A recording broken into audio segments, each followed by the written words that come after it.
You may shoot me with your words. You may cut me with your eyes. You may kill me with your hatefulness. But still, like life, I'll rise. I refuse to accept the view that mankind is so tragically bound to the starless.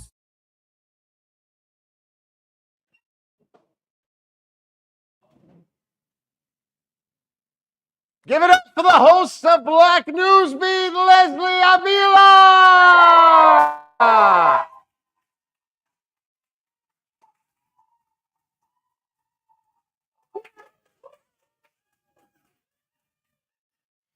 Hello, everybody, and welcome to the Black Newsbeat. I am your host for the second takeover celebrating Hispanic Heritage Month. I'm Leslie Avila.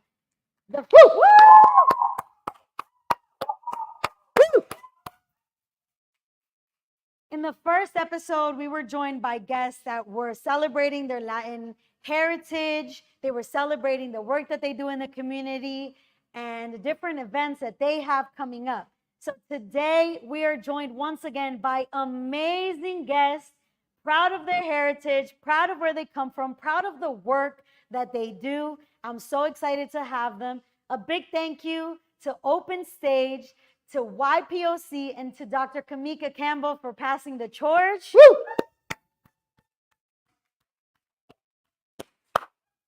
And for making the show a reality. I'm so happy to be here celebrating once again Hispanic Heritage Month with you all. And I'm so grateful to have a platform that we can put up and expand these voices that are doing such amazing work. So let's get to it. First in the news.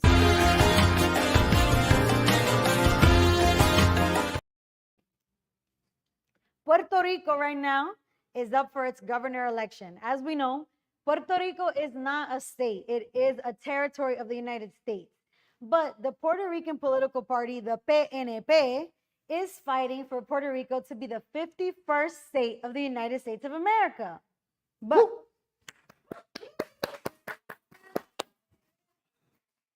there's a huge but in there. Rapper Bad Bunny, he don't like it. And he doesn't believe in the political party PNP.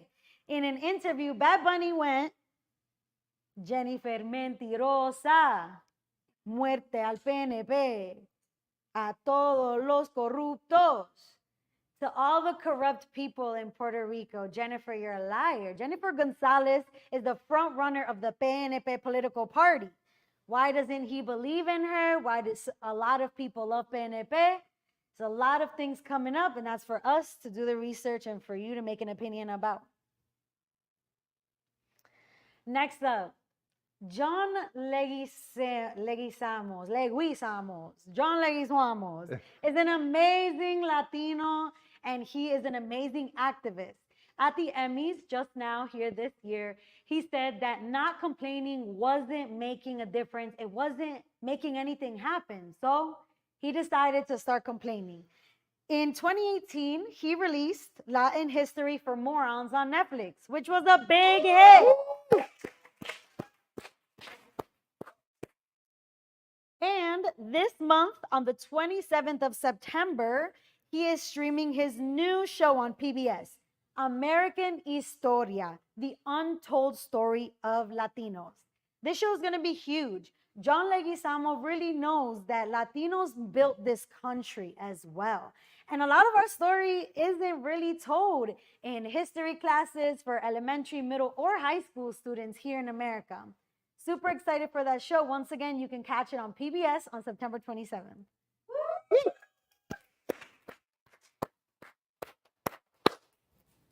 I was honored to attend Estamos Unidos 20th anniversary Latino Gala evening that just happened this past month. They're a nonprofit organization in the city that has been, once again, hosting this for 20 years. And this year, it was so amazing. They had a keynote speaker, Carolina Di Giorgio, who does amazing work in the community and is the representation for Latinos that know that they can climb up that ladder, that corporate ladder, and who want to climb that corporate ladder. It was an awesome speech. And we were joined by Lolis Delgado. She's an amazing local performer, sings, dances, the whole thing. You think of a Latina, you think of Lolis. It was an amazing performance. And the most heartfelt experience for me at the Latino Gala was a youth Ecuadorian group who did a folkloric performance, a dance. There was singing, there was children, there was older people. It was really beautiful to see my homeland, Ecuador, be honored in such a way. Estamos Unidos did a great job, and happy 20th anniversary to the Latino Gala.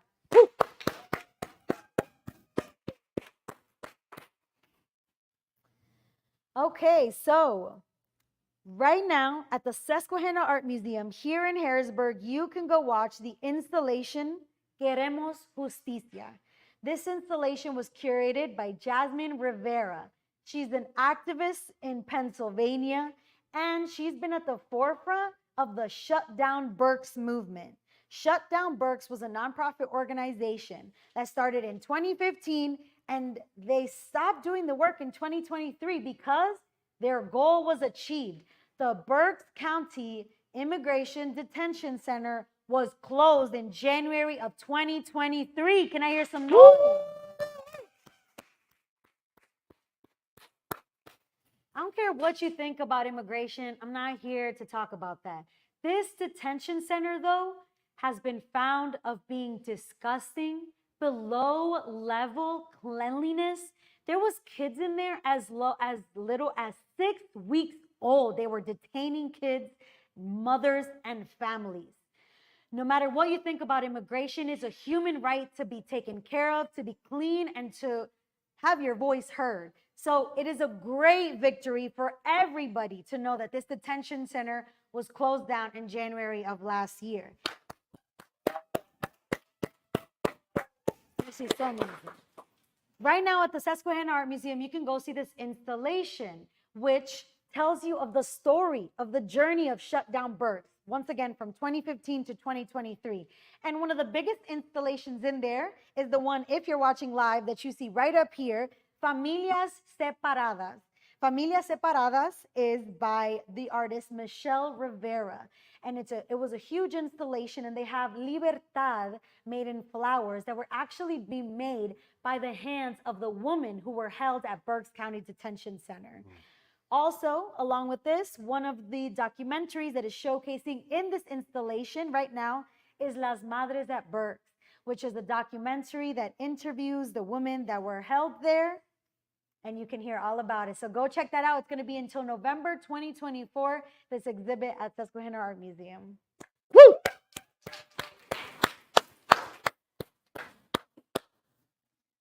All right, up next. We already been talking a little bit about media, but now we're really digging in deep. Media and melanin here for you. If you're a big show person right now, the newest show on Apple TV Plus is Las Azules, The Women in Blue, which is based off of the real life events that happened in Mexico of the first woman police task force to ever be created. Woo! It's a really funny show. It follows the lives of 4 Mexicanas who were in this police task force, this all-women police task force. But the story doesn't really showcase the exact truth. It's a little bit exaggerated, but we still love the platform that it's given, this actual woman police task force. But in Mexico, when this first occurred, they weren't really pro-women creating this task force. They did it to cover up a little bit of the other things that were happening in Mexico that they didn't want the spotlight on, but it gave women a space to feel empowered. It gave women a space to feel like they could speak and be heard. So go watch Las Azules, amazing show on Apple TV Plus. And even though it doesn't follow the exact things, we're still happy that it's showcasing this real life women police task force that was created. Woo!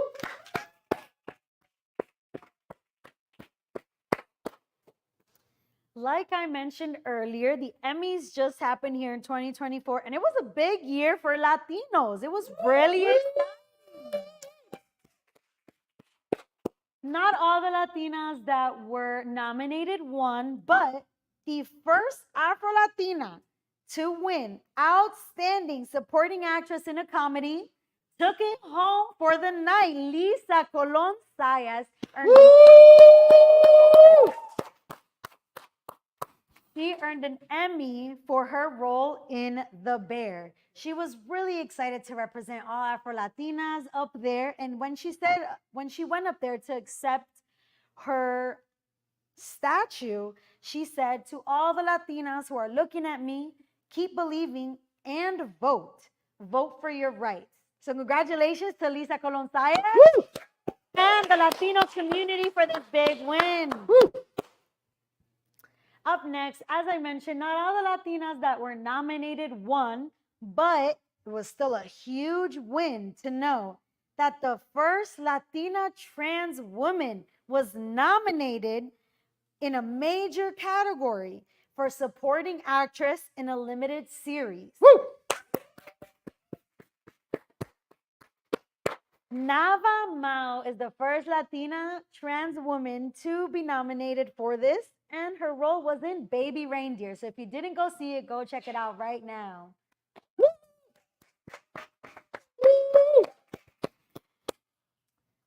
Last up in media and melanin news, the Harrisburg Improv Theater is the home of not only Harrisburg's, but Central Pennsylvania's first Latino improv group. We're so excited to see this Latino improv group on stage. They're going to be premiering and launching their group, their show on October 1st. October 11, 1 plus 1. On October 11th at 7 p.m. at the Harrisburg Improv Theater, you can watch Los Complicados be complicated on the stage. So, super excited for that. Shout out to them. Woo!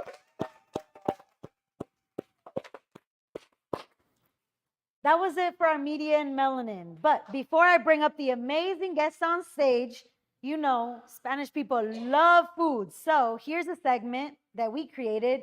There's nothing to eat in Harrisburg. You're lying. You're lying because there is a lot to eat here. So YPOC's monthly happy hour is going to be in one day. It's tomorrow. YPOC's happy hour is going to be at Cuora Lounge, the new Dominican bar, lounge, and restaurant on Cameron Street. Tomorrow, once again, from 5 to 8 p.m. at Cuora Lounge. They have amazing food, amazing drinks. The music is on point. The vibes are great. So that's number one for you. Number two, if you're looking for somewhere to eat, on Dairy Street near 13th Street, Antojitos Locos y Variedades El Chapín is an amazing place to go to. It's a little grocery store. You can go and do your shops. They have amazing empanadas. They have arepas. They have pupusas. They have hand-cut French fries. It's an amazing mix of Spanish food, and you really feel like you're at the corner store in New York again. So go check them out. Woo!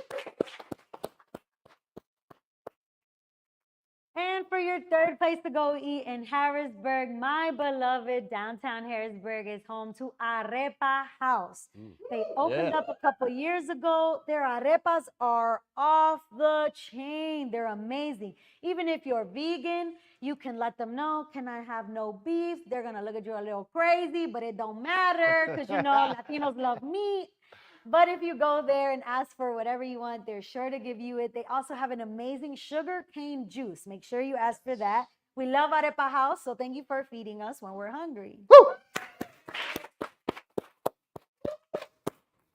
All right, that's it for me. I'm so excited to invite up our guests. So the first guest up that we have today is Emil Rodriguez-Powell and Andrea Grove. They're going to be talking to us about their own businesses, the collaboration that came together on September 14th, and the upcoming Café con Pan Part 2 in October. See you in a second. Hola, ¿qué tal? Mi nombre es Néstor Romero. Nuestro objetivo es el servicio a la comunidad que desea tener su casa propia. Contar con un hogar es muy importante para nosotros, por ello estoy preparándome cada día más para servirles con todo profesionalismo y responsabilidad para que ustedes y mis clientes se sientan satisfechos con mi trabajo. Junto con mi equipo estamos listos para prestarles todos nuestros servicios. Nuestro equipo puede orientarles y llenar sus expectativas de todas las personas interesadas en comprar y vender una casa. Cuentan con mis conexiones, inspectores, prestamistas, constructores y carpinteros quienes están dispuestos a hacer realidad sus sueños, si se puede.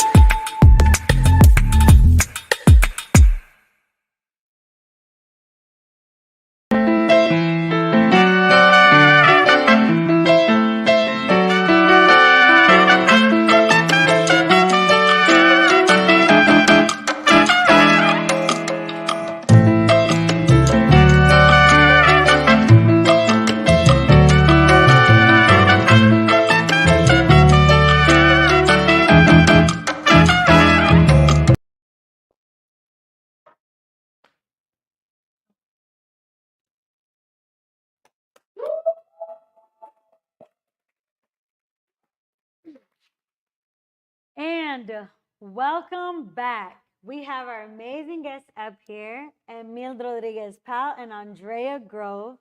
They're going to talk to us a little bit about what they do. They're awesome people, some of my favorite people. So, could you first start out by introducing yourselves and your companies? I am Emil Rodriguez Pal.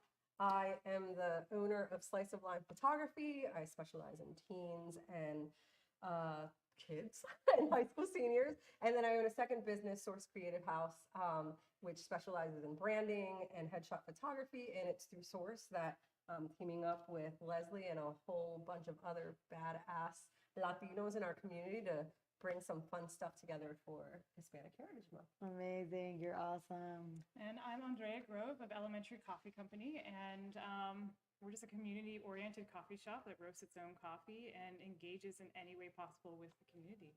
Amazing. I'm so excited. And I feel like I should add, because apparently I'm like, ah! But Source Creative House is also a studio space that we refer to as Source Space. And a lot of the events are actually happening at our studio space in New Cumberland. So that's a studio space that we rent out to the community. So you can come in, host your own events, or host your own photo shoots and creative projects there as well. And I was actually going to ask you a little bit about that. I know that with Hispanic Heritage Month, you're excited to really not pivot, but showcase that Source can be rented out for community events. Is that something you're excited about, like being available and making sure the community knows, hey, no, we're here for us? Absolutely. So for those of you not familiar, we are in the amazing building above Nido Burrito in New Cumberland, where Stephen Michael Haas painted an amazing mural on the entire building. So you can't miss it. But we've been there going on almost 6 years, and we do actually run our own individual studios out of there. There's myself and two other partners that I have, Stephanie Fletcher of Filter Photo and Landon Wise of Landon Wise Photography. And we've been up there hustling and operating our business, but a lot of people don't know that we actually are up there and that the studio is available for rent. So we are, so excited to get more folks in through our doors to host their own events there. We just recently opened up the space for a second year to New Cumberland Music and Film Fest. They just had some amazing events there this weekend. And we're just excited for more folks, especially creatives, because that's where our heart's at, to come in and just host their own things in our space. Super awesome. So Source is going to be the home of Café con Pan Part 2, which is on October 13th. Yep, October 13th. But this started with, but this started with Café con Pan Part 1. So, Andrea, I know this coffee storytelling project was really near and dear to your heart, and I'm so glad that we could collaborate with Hispanic Heritage Month long celebration and make this thing happen. So, what happened in Café con Pan Part 1, and where did this come from? So the storytelling project, which is collecting people's first coffee memories, essentially, is something that I've had in my mind before I started elementary, which elementary is turning 10 this year. So it's, has been something that's been in my mind because coffee and the sense of taste and smell are really, really tied to memory. So people have, like, you could ask anybody walking down the street, what's one of your first coffee memories? And most people are going to have something that is really vibrant in their memory. And when people talk about it, they bring up things that I think they don't even know that they remember. So it was really cool to be able to kickstart this with both of you in this creative group that we're forming as well, in a way where we can look at these coffee memories and dig into what they mean for tradition, what they mean for culture, the things that connect us all, and the things that make us distinctly different. So the Coffee Storytelling Project, we collected 12 different individuals who sat and Do you guys remember some of the countries that people were from? That because this was. So what were some of the countries from these Latino So we coffee had story? Puerto Rico, we had Dominican Republic. Yes. DR, we had DR, we had Colombia, Guatemala, Mexico, Ecuador. Spain, Ecuador. Oh, Yeah. we had some Spain. Nice. Mercedes was yeah, she Spain is and from Mexico. Yeah. So it was just rad though they were sharing these stories about coffee, but it had nothing to do with coffee. It was all about family and community and togetherness. Part of our interview process, we also gathered photos and stuff, but part of the interview process was to ask folks to choose one word that summed up like what like really resonated most with their stories, and it was family, community, nostalgia. This feeling of togetherness, and it's just that common theme is what brings people together over coffee anyway, but I think is something that in many ways can heal the world and heal the divides, but also makes everyone, surrounding that, everyone's own story is still distinctly different, and so celebrating that aspect. Yes. That's so amazing. The other overarching theme was all these Hispanic Latino folks coming in and stating pretty openly that they had been yearning for connection with other Latinos in the community, and it was really folks too that like may not be the stereotypical like Latinos that just felt like they didn't have this place to belong, or that they didn't feel as connected with their community since moving here. So it was just awesome to hear that feedback and have people hang out afterwards and ask for numbers and follow people on social media and be hype about all the stuff we had coming up, because I felt like that was the kickstart to not just like the month of events, but for folks to be like, oh shoot, there's like other people around here like me that I felt connected to. So that, I feel, for me was like the biggest, like we were a little emotional by the end of the day, just like, holy crap, that's rad. Like it just went so awesomely, and I just love that folks found new points of connection to connect with their culture. That's amazing. So before we hop off, I really want to make sure people come to Café con Pan Part 2. Café con Pan Part 2 is at Source Creative House on October 13th at 11 a.m. And what can people expect for Café con Pan Part 2? What's going to be the difference between Café con Pan Part 1 and Café con Pan Part 2? There's a lot of difference. So we have Chef Eli from Coqui Latin Cuisine is going to have a spread of brunch items. Latin inspired. Latin inspired with a little bit from a lot of different countries. Elementary Coffee is going to be there too. Basically, we're turning our studio space into a pop-up coffee shop. So we have my sister Emma from Simply Greater Events is going to be coming in, and with our help, because there's going to be a lot of setup, going to turn the space into a cozy space like this with all sorts of cute little areas for people to congregate. But the biggest part is going to be, we're going to showcase the stories that we gathered. There's going to be video with. It's a multimedia experience, so it's not just video. You guys are going to have other things also. And art installation, right? It's basically an art install. It is cool. Within the space. With coffee and food. And Nice. community and everything that we formed all month together. That's so exciting. So we were going to be able to see themselves, see their stories being shared, eat some good food, and we're going to have pan from different places too. We're going to have, because café con pan, you can't have café without the pan. So we're going to have some Ecuadorian pan there, some Mexicano pan, I think some Puerto Rican pan de agua as well. Cool beans. Well, thanks so much, you guys. Are you guys super excited or what? Super stoked. Yeah. Amazing. Well, thanks for coming on here. I hope that you guys shout out to their businesses, shout out to them as people, and come see us at Café con Pan Part 2. Yeah. I'll see you on here for our next guest in just a second. Stephanie Robles is going to join us on stage. La Tiendita is Harrisburg's premier store for everything Ecuador. In this store, you will find a variety of cultural and traditional products and ingredients like chocolate that you can't find anywhere else in Harrisburg. La Tiendita also ships packages directly to Ecuador.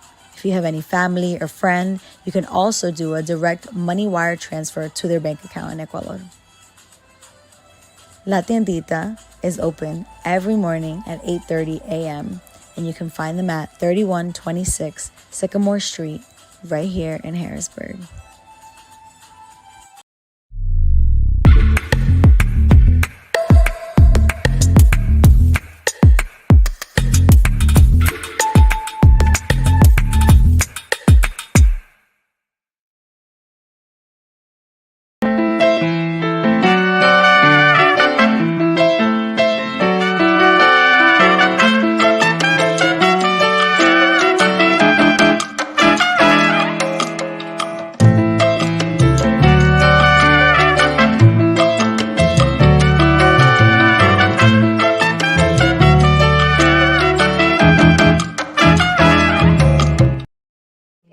But like,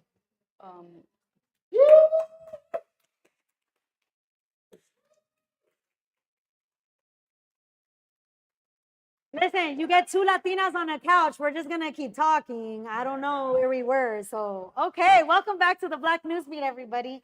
Here is our next guest with me. Stephanie Robles is a local Latina, a local Boricua, Puerto Riqueña that has recently been really on her activist platform. And that's how I first came to meet her. Someone sent me, Dr. Kamika Campbell saw your post actually on Facebook. And yeah, I was really excited to interview you because of what you're really pushing for right now. So I know that you're really pushing the Crown Act to be passed here in the state of PA.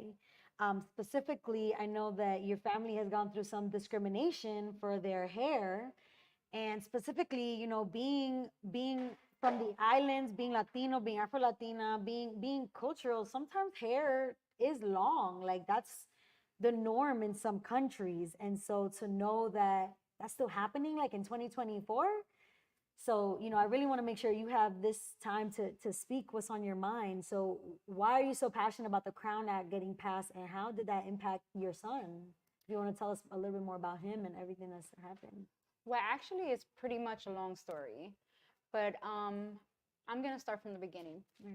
So basically, my son was attending St. Margaret Mary, which is a Catholic school on her street in Harrisburg, and my son has long, beautiful, curly hair. And I decided that I wanted to have his hair long because that's just something that the boys in my family, that's what we do.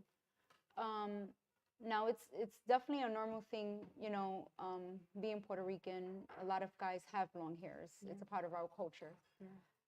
So my son, I ended up registering him. When I ended up registering him, they did inform me that they don't allow long hair. The first day of school came, I decided that I still wanted to enroll him because I had a friend that went to the school that her son also had long hair. She advised that, you know, it's okay, like just give it a few days, you're gonna see other children with long hair. When he started school, at that point, it was the first day of school, they ended up sending me an email that I had to cut his hair. And he could not return back to school till I cut his hair. And in order for my son to go back to school, I had to have a meeting. Now, the principal, Mrs. Cantos, decided to schedule that meeting a whole week after. Now, when she scheduled that meeting, she spoke that not necessarily it had to be cut 100%, but it couldn't be past his ear. And she pretty much stated right here. So that happened. So I decided, I thought it was a brilliant idea. I was like, let me get it braided and have it pinned up. So it would just be like on his head, not even hanging past Not even his head. hanging. Okay. So pretty much it wasn't even hanging past his ear at all. It wasn't even passing his neck. Okay. So I ended up sending him to school the next day, which was a whole month later. He only went to school twice out of being in that school and paid 2 months of tuition, but that's another story. But so I ended up sending him to school the next day. When I ended up sending him to school the next day with his hair braided, the principal started screaming at me across the parking lot, stating, she said, "You're lucky I'm letting him come into school now, because if not, he would be going home with you." Now, the funny thing is that the day before that, of the meeting, that was on a Thursday that I brought my son back to school. That Wednesday, I had the meeting with her. That Tuesday was open house. There was other children with long hair there. And they had dreaded hair. And I know you also posted on Facebook a picture of the 8th grade graduating class. Yes, that would be graduating this year. They're graduating this year in 8th grade, and there was boys with braids and locks past the chin. Past I saw the them. ear. Like, you made sure you said so. Yeah, I did my research. So when that happened, I ended up informing her when we had the meeting about the boy having long hair. And she said, that's when she said it cannot pass his ear. Obviously, she felt some type of way the next day. Long story short, she ended up sending me an email 15 minutes later when I dropped off my son in the morning, that she was highly disappointed because it was discussed it couldn't be past his ear. At that moment, I decided I wanted to remove both of my children from that school. She ended up advising me that I have 3 days to get my children out of that school. On the 3rd day, I was able to go to the district because I also have a job and I go to school. So I was able to get them disenrolled from the school, and I placed them in a different school.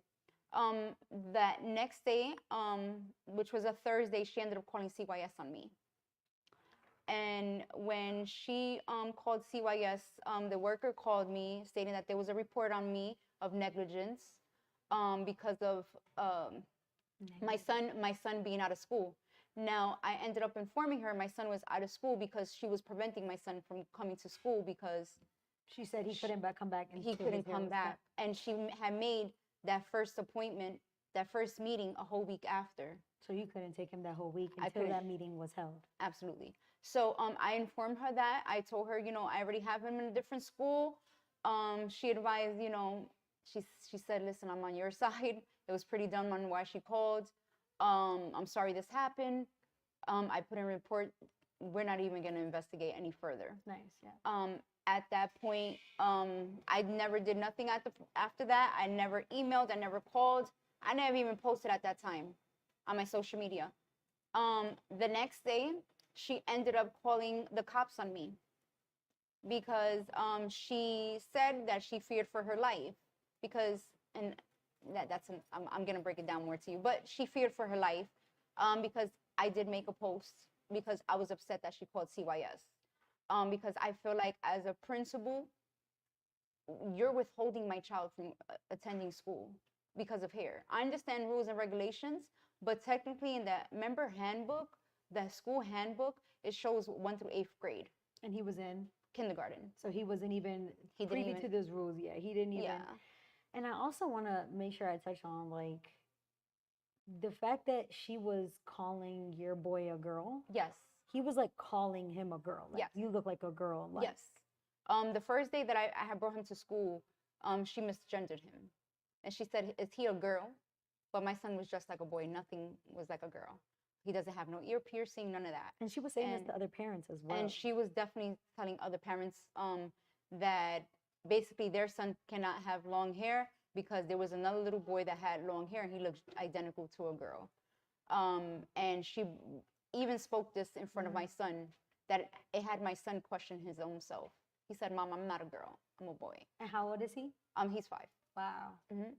And, it's just a shame how it's 2024 and people are still being discriminated over here. Like, there's no reason why people should be prevented having an education. There's no reason why adults should be preventing from having a good job. Like, if you're doing what you have to do to get the proper education, then why does hair matter? Your hair does not determine who you are as a person. So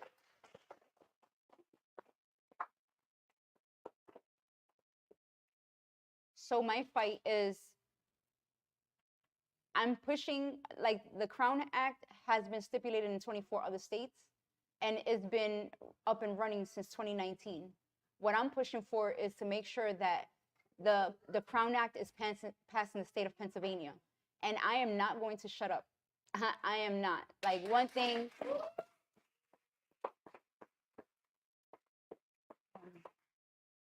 that they really want me to do is really hush. Even the pastor from the school tried to hush me. But I went to Catholic school all my life, and I know how strict it could be. But at the same time, wrong is wrong. And let's be quite honest, God had long hair. So how can you stipulate the Bible? How can you stipulate the Bible? How do you want people to follow the Bible and follow the word of the Lord when you even discriminating the Lord itself? So that's what I'm fighting for. I understand rules and regulations, but at the end of the day, you misgendered my son. You call CYS on me. You call the cops on me. When I'm a great mom, I'm a single mom of 5. I go to school and I work.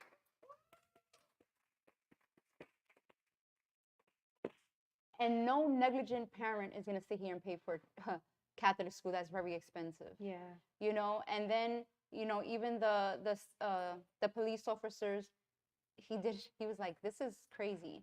And they were even in agreement that it was Yeah. crazy that she called the cops on you. Yeah, she had no reason. Yeah. And basically that's what I'm fighting for. I'm fighting for many different things, but my main fight is for that Crown Act to pass in the state of PA. And like I said, I am not going to stay quiet. So if they try to hush me by calling CYS and calling the cops, they're going to have to fight harder. Right. You're just going to fight harder after that. Yeah. And it's really, it's your son. Yes. Like that hits that is my baby. That Mama is my baby. Tiger. Yes, Mama Bear. They mess with my baby bear. Yeah. So, my house is nothing. I teach my children nothing but love. And for me thinking as a parent that I'm trying to provide the best education for my son, and my son not be taught love, when in fact the day of open house, that was the first thing they said. Not everybody's gonna have the same religious background, but us as a school, we're gonna teach our children love. That's our main goal. And my son was not taught that at all. Yeah, just for his hair. Just because of his hair. Wow. Well, thank you so much for being the person you are and showing people that,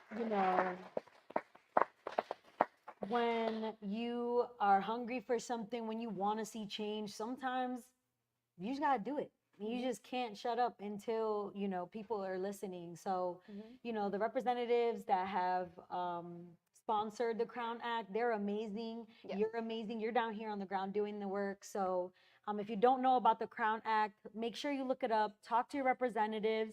Talk to Stephanie if you've had the same, issue, because the more voices, the better. And I'm sure that you're not the only one, which is crazy to say. But thank you so much for coming on here and sharing your story. Yeah, I did want to add one more thing to that, Please. though. Yes. So one more thing that I'm going to add to this before we end it. In October, I'm going to do a rally, and it's going to be in the state capitol. And I'm going to have the activists there from the Crown Act, and we're definitely going to fight. So when I'm saying I'm not going to hush, I'm not going to hush. Nice. So I would love for everyone to come support and, just be there and help me push, because it takes a village for us to make change. Really amazing. Wow. So they can find you on Facebook as Stephanie, Robles. It's actually, I'm a nail tech too, so it's Dope Nail Stuff. Oh, okay, Yeah. word, Dope Nail Stuff.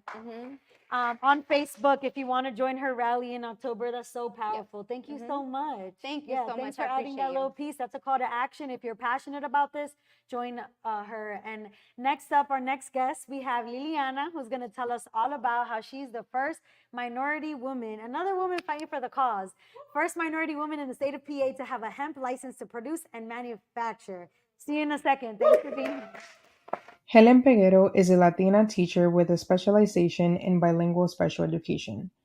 With a passion for supporting children from immigrant families, she helps them embrace their identities amidst the diverse cultural landscape of the U.S.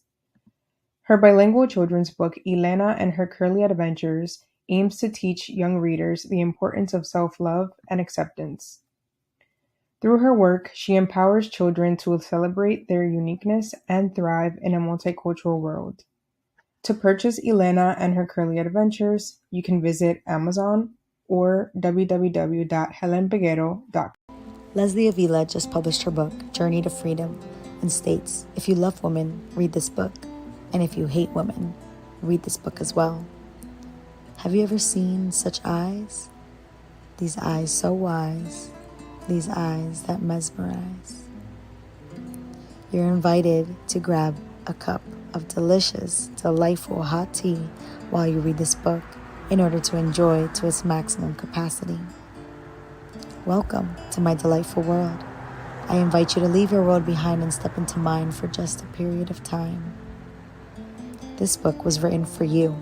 You can purchase it now at delightisfull.com.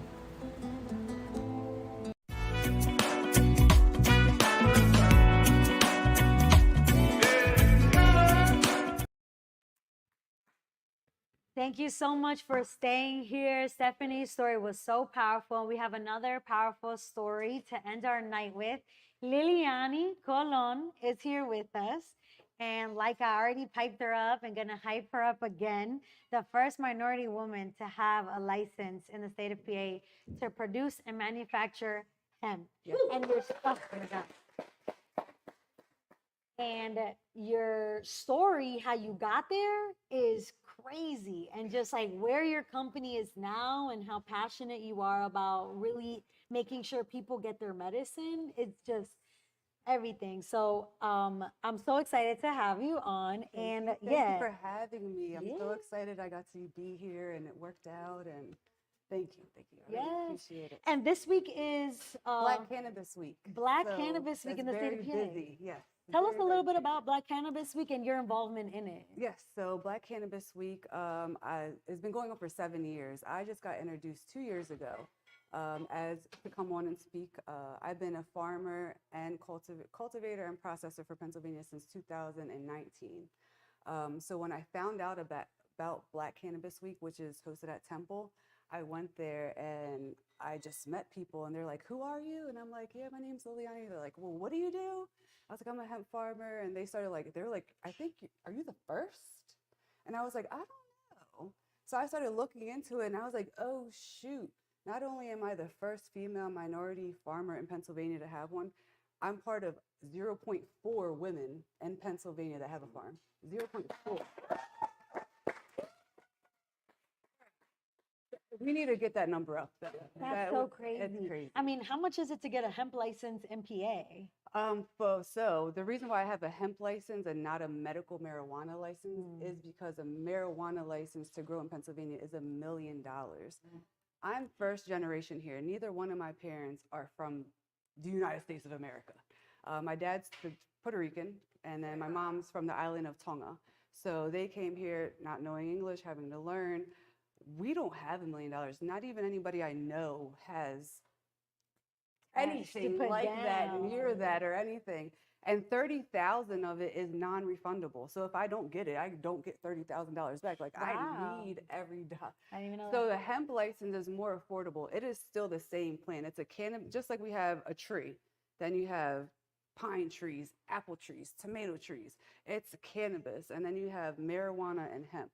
They each have 100% cannabinoids in the plant. It's just one has a higher level of THC and this one has a higher level of CBD. Versus THC. Versus THC. The plant looks exactly the same. It's just the cannabinoid difference. So once it gets legal in Pennsylvania, I'll get grandfathered in to the clause. Yeah. So good. So your company is called Cannabliss. Yes. Cannabliss CBD, and then Cannabliss Farms. So being in the cannabis industry, you have to create a lot of entities because it's still federally illegal. Even though it's state legal, federally illegal, that deals with banking and funding and all the websites and stuff like that. Wow. So you have to create all these entities to like do different things. Like I'm a farmer, so I have to have an entity for my farm. I have products, so I have to have entity for my products. It's not just like one big, huge thing. You have to split it up when you're in this industry. It's not treated like a regular salon or a barber or anything like that. Which is a shame. It's still a business. you're still helping people. It's just categorized. And the medicine, like the medicinal benefits of it, which I'll get into in a second. But what kind of products does cannabis sell? So we are a wholesale white labeling company. We help other companies create products. But we do, our biggest number one sellers are suppositories, not obviously. Well, you'll understand obviously in a second. But yes, right. it's suppositories. Getting the medicine in any way is the best thing. But we do tinctures, suppositories. We do for humans and pets as well. We do all types of topicals. Wow. Since we have our processing license, we have the ability to make things stronger. Say you have something that's 2,500 milligrams, you want it to work longer and faster, we can make it stronger, get it tested by the state saying, hey, it is 3,000 milligrams inside this bottle. Every pump is 200 milligrams, you know what I mean? Yeah. We have the ability to do stuff like that to make it stronger. So we just help other companies create what they want to help benefit other people. So amazing. You're awesome. So I know you're really passionate about it. You already started getting into cannabinoids and what they do. So like, it's my nerd. I love it. And you're really into like teaching people about yes. the cannabis that they smoke and they have, because, you know, for you, cannabis saved your life. But yes, it did. I don't know if you've ever explained it like that, so I apologize. Never did. So I was like, hold on, what? Sorry, I go hard. I'm dramatic. You know, I'm like, no, I think it's just us. I think it's just us, because I'll be the same way. Like, oh my God. I'd be the same way. But it really did. Yeah. So as being Hispanic and Polynesian, we're hefty people. So my whole life I was bigger. I wore a size 18 my whole entire life. And then when I turned like 22, 21, I just got really, really, really sick. I started throwing up all the time. The doctors were doing, it's really called exploratory surgeries. Yeah. They were doing multiple exploratory surgeries on me. I was 20 some odd years old doing end and upper oscopies and being on all these different narcotics and things like that. And the doctors still couldn't figure out. They're like, oh, she's anorexic. And I'm like, okay. But my parents were like, well, that's not really in our heritage. That's more of colonizers, other people's heritage. So, you know, it's not that. It has to be something else. So they're like, no, she needs to go to therapy. It's in her brain and it's in her mind or whatever. So we started just doing everything they were saying. I got on all the pills and everything they wanted me to do. We just started doing all the regimen. It wasn't working. I was getting put on more medications to handle this thing and handle that thing. So my parents were like, this is a horrible way to live at this young. Like, how can you even go to work? You have to get basically doped up to even go to work. So my dad started looking for holistic ways. He went to Rhode Island and met an Indian doctor that gave him this oil. And she's like, get this oil on your daughter any way you can, vaginally, rectally, rub it on her, just get it in her. And it started working. Wow. So I'm like, well, what is this? Because I was never into cannabis. Growing up, I wasn't like the marijuana smoker or anything like that. So I'm like, well, what is this? Like, how is this working? So we started researching it. But it was helping. That's all you knew. That's all I knew. And it was weird because I was already in a nursing field. Oh, so I learned about the endocannabinoid system. Oh.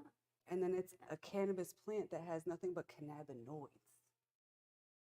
So the doctors tell us when we're lacking vitamin D or C, oh, eat an orange, go sit in the sun, drink milk. So a lot of us are lacking, in my theory, a lot of us are lacking endocannabinoids, which controls our pain, our mood, our appetite. Hello. Wow. Why wouldn't we put those things back in our body? And it's not that we have to smoke cannabis. We can eat more mangoes. We can do peppers. We can do broccoli. There's cannabinoids, just not as much as in the plant. There's cannabinoids in other foods that we eat every single day. Wow. Wow. And that's really how I feel like I cured my, so all to say that the doctors diagnosed me with anorexia, endometriosis, irritable bowel syndrome, colitis, and amongst of other numerous things. I was on a whole bunch of medications. I now in 2024 don't take a damn thing other than cannabis. So I really, this plant can definitely heal almost anything. Everything comes from inflammation. Pimples. Yes, nerd us out. We're ready. Nerd us out. Like even pimples or like puffy eyes. I have dark circles under my eyes. I put CBD on my face It helps with anti-aging, wrinkles. It helps with so many things. Wow. Why make it illegal in the state of, you know what I mean? Yeah. Let's pass some laws and treat it like medicine. When you go to the dispensary, you can get it, but you don't get educated about it in the dispensary. So that I've been advocating, like this young lady over here, just trying to advocate and get education back into where it used to be illegal not to grow cannabis back when George Washington was here. Like, To not grow it? you had to grow cannabis back in the day. Like 200 years ago when George Washington was here, it was illegal not to grow hemp. You had to grow hemp. I on need to a look farm. this up. Even That's what crazy. she said God had long hair. Jesus Yeah. had long hair. My bad. Jesus had long hair. Yeah. The first anointing oil has hemp oil in it. Like, is what in the, wonderful. how can you guys make this plant illegal and so taboo and so wrong when it's done all these years ago? It's done so great, and then you guys take it away from us. Yeah. And now we're finding out all these benefits. Pennsylvania's so pharmaceutical. Like, you get so much money. Like, they lost me as a customer. I'm no longer a customer. They can't get my money at the hospitals, the doctor's office, surgeries, pills. Yeah. So if we could all get like that, Wow.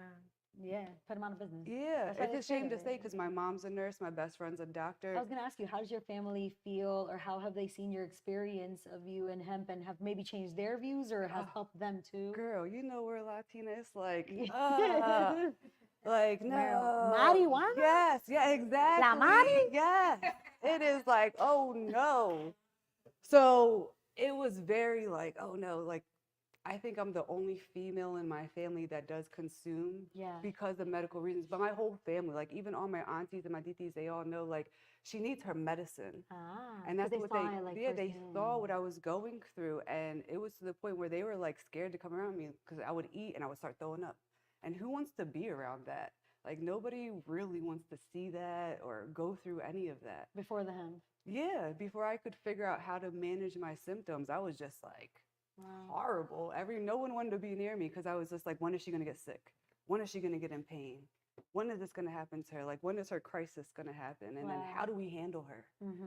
And then it got to the point where my family knew cannabis helped me. My mom still is non-cannabis. She doesn't consume, but she's a part of the business. She's our best trimmer. She's our The best trimmer. The best trimmer. And she takes so much pride in it. She is our best trimmer. You were telling me that you tried a machine. Oh, the machine. But it didn't trim as good as well, your those mom. machines, they just take too much bud off. They take the leaves off, but then they just trim off too much bud. So by the time you're done, losing it. Yeah, you're losing your product. But it would be to the point she's so invested. I would get sick, and like my dad wouldn't be around to like roll me a joint. She would sit there and like try to mold something and try to figure it out and like give it to me, and I would be like, Mom, I can't smoke this, and she's like, I'm sorry, just try. And I'm like holding all these places trying to smoke, and she's just like, do you feel better yet? Like that's how it used to be until I got enough, I feel like, cannabinoids in my system. I'm not like that anymore. You don't need it now like all the time. Like and I honestly feel, because if you research it, CBD replenishes and repairs the cell. So and they give it to cancer patients for nausea and stuff like that. So like it's replenishing and repairing cells and bone growth. Yeah.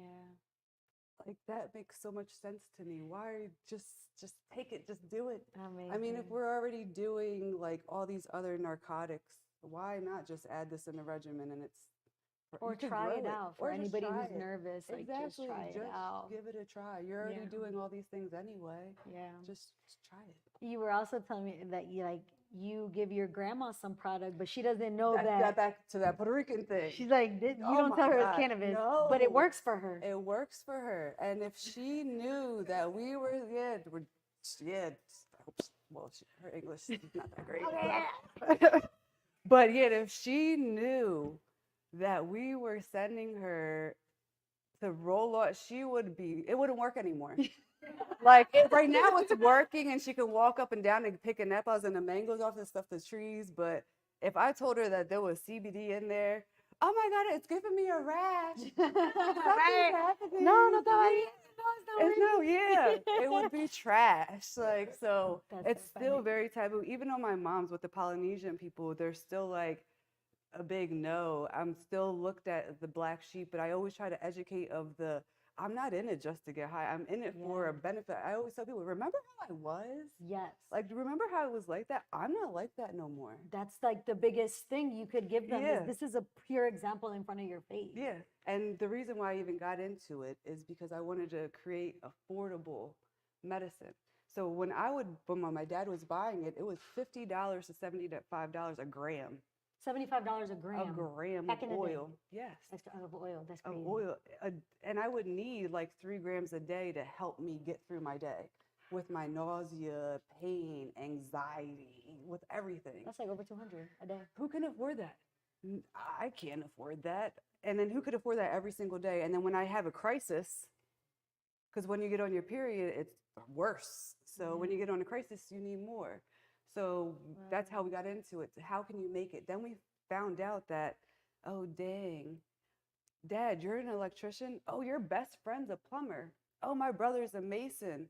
We know so many other people that do so many things that are the workers to make this work. I don't have the capital to do this, but I definitely know people that do this, and they'll help me because they believe in what I'm doing, and they'll get it on the back end. You know what I mean? We're all winning. So I got a warehouse that had nothing in it. No light, no water, nothing. So my dad and his friend, they came, put a whole bathroom in there that was wheelchair accessible. They put sinks, hot water, cold water. My brother built me steps. He built me rooms to divide it. So I have a clean room, a dry room, an office. So it definitely takes, like she said, a village to run whatever you're doing. You cannot do it by yourself. Yeah. It definitely takes a lot of people. And the minority people are the people that we don't see, that are making all these big people make all this money. It's us putting in all that hard work.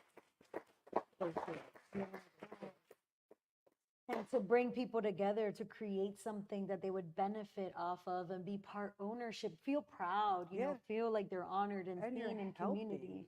You're giving back in just so many ways. Like, we have the knowledge, we just don't know where to apply it. Like, we know how to do all these things. They're hiring us to do these things. So we just need to all put our heads together. I didn't know how to farm. Like, I'm farming in these long nails, and I'm still picking up 60-pound bags of soil and messing with mushroom soil and worm soil. I have a worm farm. Like, we're still doing all this stuff. So amazing. And we're not your average farmers. We're playing like our type of music on the farm fields, and I'm around all Amish. So 1, I'm a female. 2, I'm not like them. So they're not looking at me as equal. They're looking at me like, well, where's the guy? So who should I talk to? I get that all the time. Who's like, the who owner? should Who's I in talk charge? to? Oh It's my me. God. It is me. Like, we had the zoning department come. He's like, I'm looking for El Cologne. I'm like, I'm El Cologne. He was like, no, we're looking for El Cologne. I am El Cologne. That's me, Liliani Cologne. Liliani Cologne! Yeah. Thank you so much for coming on the show. Thank you for being who you are in the world. Like, you know, a lot of people have passions, things have changed their lives, but to do something about it, you know, that's really special. It really takes, and a lot of people are looking up to you right now as an example. Like, oh, I could have my own hemp farm, or I could, you know, normalize this for my family, or I could be healed by this medicine. For sure. So thank you so much for coming on. Is there anything else you'd like to mention really quickly? No. Follow us once a month on Sundays in Northern Liberties. We do a puff and pose, yoga, sound bowl, healing, just getting to connect with different women. We have 100 to 125 women come together and just, you know, we had a 72-year-old woman come in a wheelchair. She took a dab and she was like, I feel great. And she's like moving off her wheelchair. I'm like, oh, lady, like, it's just so amazing to see how people can try it and be like, oh, wow. It's not for this. I am getting benefits out of this. You know what I mean? It's not just to get high. It's a benefit. Like, if you have a mosquito bite, hey, I can put this on your mosquito bite and you're cool. Like, Wow, well, thank you so much. Everyone follow Liliani Colon and Canobles. Thank you so much for coming out. I'll see you in a second for closing remarks.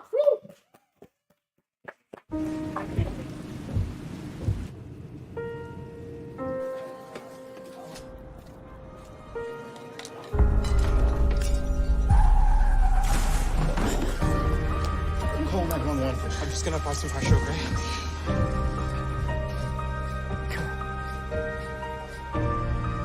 When minutes matter, you have the power to save a life. Learn more at minutesmatter.upmc.org. Hola, ¿qué tal? Mi nombre es Néstor Romero. Nuestro objetivo es el servicio a la comunidad que desea tener su casa propia. Contar con un hogar es muy importante para nosotros, por ello estoy preparándome cada día más para servirles con todo profesionalismo y responsabilidad para que ustedes y mis clientes se sientan satisfechos con mi trabajo. Junto con mi equipo estamos listos para prestarles todos nuestros servicios. Nuestro equipo puede orientarles y llenar sus expectativas de todas las personas interesadas en comprar y vender una casa. Cuentan con mis conexiones, inspectores, prestamistas, constructores y carpinteros quienes están dispuestos a hacer realidad sus sueños, si se puede.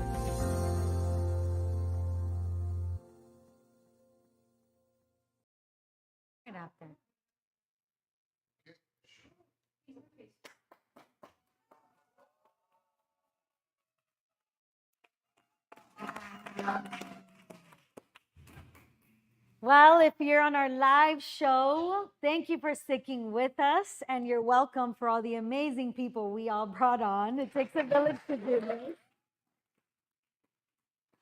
If you're watching the recap, I hope you enjoyed all of the amazing people, and for the live audience, thank you so much for being. Once again, shout out to all the amazing guests that we had on. A big shout out to Open Stage, Young Professionals of Color, and Dr. Kamika Campbell for making sure that this such important show is live and is streamed on here. Once again, it's Hispanic Heritage Month. Don't forget to eat at your favorite Latino restaurant. Don't forget to listen to your favorite Latino music. And especially, don't forget to come to any of our Hispanic Heritage Month-long celebration of events. We have our last event in September is tomorrow, YPOC's Happy Hour at Quora Lounge on Cameron Street. And next month in October, we have the launch of Latino Improv in Central Pennsylvania, Bomba y Plena, Healing and Wellness, and Café con Pan Part 2. Join YPOC, join the collective Raíces Creativas. Follow all the folks that came on today. I hope to see you around. Feliz mes de la herencia hispana, mis amigos. See you next time. Bye.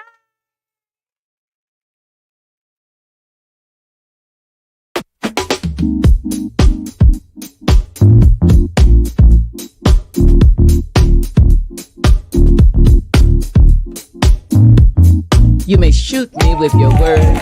You may cut me with your eyes. You may kill me with your hatefulness. But still, like life, I'll rise. I refuse to accept the view that mankind is so tragically bound to the starless.